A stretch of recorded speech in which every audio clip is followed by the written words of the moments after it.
So, Aska, we'll start with some of your journey in the beginning, and then we'll go into the aspects where you can give us some professional insights and how you've established yourself, let's say, currently in Toronto. So, as a starting point, I think I would like people to know that obviously you've done your A levels in the past, even though you come from Lahore, you come from one of the best schools that Pakistan has to offer. And then you also ended up doing your undergrad at LUMS. So, my question to you is, how important was good schooling or good education in your journey? And if, let's say, you weren't as privileged, would your journey had been would it have been difficult or different? Yeah, so definitely I do have a good background in terms of my schooling. So I studied at Beacon House, which is a reasonably good school in Pakistan. So I think that really did matter, even getting into LUMS, because it's a known brand. Unfortunately, I think there is this thing, whether when you come from a good brand, you get more recognition. So I think I had a little bit of a benefit or an advantage when it comes to that. And that also helped me get into LUMS in a way. Not to say that if you don't really come from a good background, you're not going to able to get into good universities. Like, of course, like a part of it is what school you've belonged to, how many grades you've had. And of course, like then it's your drive as well. So it's a little bit of both, I would say. But for me personally, I think coming from a good school helped. I was a good student, so I had good grades. So that really helped me get into LUMS. But then I think now if I see where the world is, how the universities and schools are, I think a lot of focus is also on your personal brand. So how much extracurriculars you have, how much have you invested, volunteered, giving back to the community. I think universities are increasingly looking at that as well, not just grades. If you're a good part of the community, part of the society, I think now those things are coming up even more. So for people who are looking at getting into LUMS or other good schools and universities, I would say work on your personal brand, which does not even not only include your grades, but also, like extracurriculars, how you show up in the community. That really matters now a lot. I think that's an important point you touched upon. I think there's so much focus in Pakistan on getting good grades, or we're so academically driven that becomes the one be all end all factor, at least amongst the circles we come from as a selection criteria. But to your point, do you think how much of weightage was placed on the grades you got? And do you reckon in today's day and age, LUMS actually focuses on extracurriculars? And it would be very helpful if you talk about some of the extracurriculars people can get involved in and how they can stand out, because there's so much saturation, there's so much competition, that how does one end up building a personal brand and stand out? Yeah, so grades, of course, there's a minimum criteria that you had to fulfill. Back in my time, it was for A levels grades, you needed to have 2 Bs and a C. Anything below that, they would not even consider. I don't know if there are exceptions to that. Today, I'm not sure if the same criteria applies, but I would assume it's pretty similar. In terms of extracurriculars, what you could focus on, one of the things which is pretty big in Pakistan, I would say, is like debating. Have been a part of MUNs. If you're a debater, then that really puts you in a good position to get into LUMS, because LUMS has the biggest MUN conference, which is called LUMS, of the year, and people really have an ambition to be a part of that. And it's a pretty good event because I've seen it over the years. So that, but also sports. I think LUMS has a good, they have a pretty good sports team, when it comes to cricket. There is tennis, and there are much more that you can contribute to. And then I think other things would include maybe being a part of the management at school, people who are prefects, head girls, just getting involved in that. But it doesn't even have to be extracurriculars with your school itself. It could be anything else. I feel over the years, there's a lot of focus on entrepreneurship now. I see a lot of young people, Gen Zs, trying to set their it doesn't have to be a big thing, but they're trying to do something in the society, which I think is a very good thing. A little bit of which is, I think, missing in my generation, because my generation focused a lot on, getting good schooling, getting into good jobs, and just very kind of set ambition. So I think we kind of missed out on that entrepreneurship factor, but I see a lot of young people getting into like a lot of good initiatives. They're trying to set up something small and then build from there. So even if you do that, I think that really gives you like a good edge over people who maybe have not done that. I think that's a very important point. And you're right. This aspect around entrepreneurship or having the startup culture or having the means to do it has suddenly blown up the last 5, 6 years. I would say we didn't have as many incubators in Pakistan primarily, and suddenly you have this VC culture. And then to top it all over, AI has made it a lot easy for people to come up with their own ideas and Yeah, come for up with a sure. lot of things. I feel like where I would need a team to do something, I can literally leverage AI for 30% of my work and then, develop something which is very cool and out of the box, which might take me months. It probably does it in a week for you or something like that. Yeah, of course. Right. So thank you for that. So I'm going to touch upon the entrepreneur bit a little and then I'm going to move. By the way, I'm going to cut this out, but I'm just telling you so you know the direction. Okay. I'm going to touch a bit upon the entrepreneurship side you mentioned, and then I will move into your journey at LUMS and why you chose accounting and finance, and whether that was the deciding factor to where you landed today, or that was something that happened when you were very young. So, from an entrepreneurship perspective, Azka, I don't know if something's changed since we've lived in the same geographical region, but as much as I know you've been a very thoroughbred job person.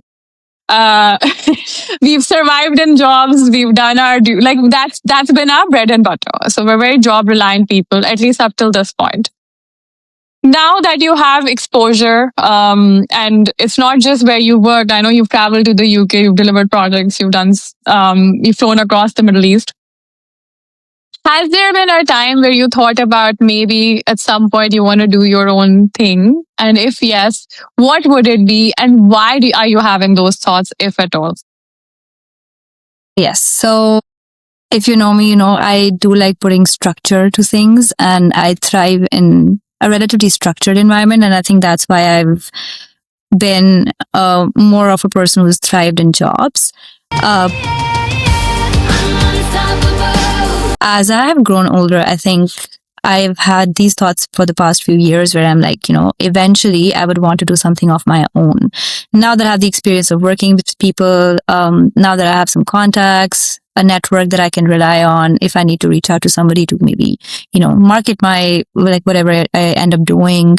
Having that network really helps, and having that experience really helps in trying to understand what you want to do as well. But more so over the past few years, this idea has been in my head that eventually I would want to set up something of my own. Partly because, okay, I feel like, it's good to manage your own hours. Having a balance between, what you want to do, how you want to do your day to be structured. And also because I think now that, AI is here, there's a lot of uncertainty around jobs. So the traditional mindset of job security is changing. Jobs are not that secure anymore, I would say. So if you're working in a job and initially you used to think that, oh, you know what, it's a stable salary, I'm just going to do my thing, even if it's like not a 9 to 5 job, if it's a 9 to 9 job, as is in consulting, you still had that thought in your head that, oh, I'm good, I'm going to be fine. But I think that's changing. So if you're going to take a risk, might as well take it for something that will be your own, So that's something that's been going on in my head. And being surrounded by a lot of Gen Zs, I think, has also influenced me from that perspective. A lot of people are focusing on, what, I want to like be the master of my own life. I don't want to work towards something that's going to belong to somebody else eventually. I would want to rather put in that effort to build something of my own, and then maybe, bring other people in, be a part of that society where you contribute to employment and not are employed yourself. So yeah, that's a little bit of, a little part of how the world is changing, and a little bit of like my own inclination to have something of my own. And eventually, probably I will try to take that leap of faith and work on it. I think that's very well put. the last few years, or like let's say the last 1 decade, we were seeing the job market change, especially for financial services, mostly white collar jobs, right? Like I don't see AI replacing a plumber or something anytime soon, but I think at the pace at which jobs are going away has exponentially exceeded what we'd predicted. Like, give or take, if you'd asked me 10 years ago, I would have said another 20, 25 years were fine. And then maybe something groundbreaking happens and a lot of us aren't needed. And now I've also felt that working hard or working too much towards a career has worked to our detriment, because as you've grown through the rungs, you're more at risk of redundancy or more at risk of being replaced rather than vice versa, because cheaper employees get to stay, but we're paying a price for being senior or even spending those hours or doing 9 to 9s. Part of me does think whether we made the right choice or all those evenings spent were the right decision at work, which can like replace us at the drop of a hat. Right? Yeah, I mean, putting in the extra effort and hours, personally, I do believe that your hard work would never go away, even if, let's say, you're laid off.